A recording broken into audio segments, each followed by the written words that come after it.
Car ಮತ್ತು lorry ನಡುವೆ ಸಂಭವಿಸಿದ ಭೀಕರ ಅಪಘಾತಕ್ಕೆ ಮೂವರು ಸ್ಥಳದಲ್ಲೇ ಸಾವನ್ನಪ್ಪಿರುವ ಘಟನೆ ತುಮಕೂರು ತಾಲೂಕಿನ ನೆಲೆಹಾಳ್ ಬಳಿಯ ರಾಷ್ಟ್ರೀಯ ಹೆದ್ದಾರಿ 48ರಲ್ಲಿ ನಡೆದಿದೆ.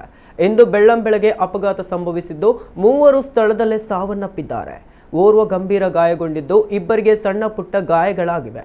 ಮೃತರೆಲ್ಲರೂ ಬೆಂಗಳೂರು ಮೂಲದವರು ಎನ್ನಲಾಗಿದೆ. ಅಪಘಾತದಲ್ಲಿ ಮೃತಪಟ್ಟವರು ಗೋಕರ್ಣ, ಮುರುಡೇಶ್ವರ, ಉಡುಪಿ ಕಡೆಗೆ ಪ್ರವಾಸಕ್ಕೆ ತೆರಳಿದ್ದರು. ನೆಲೆಹಾಲ್ ಬಳಿಯ ರಾಷ್ಟ್ರೀಯ ಹೆದ್ದಾರಿ 48ರಲ್ಲಿ ಕಾರು ಬಂದು ಲಾರಿ ಹಿಂಬದಿಯಿಂದ ಡಿಕ್ಕಿ ಹೊಡೆದಿದೆ.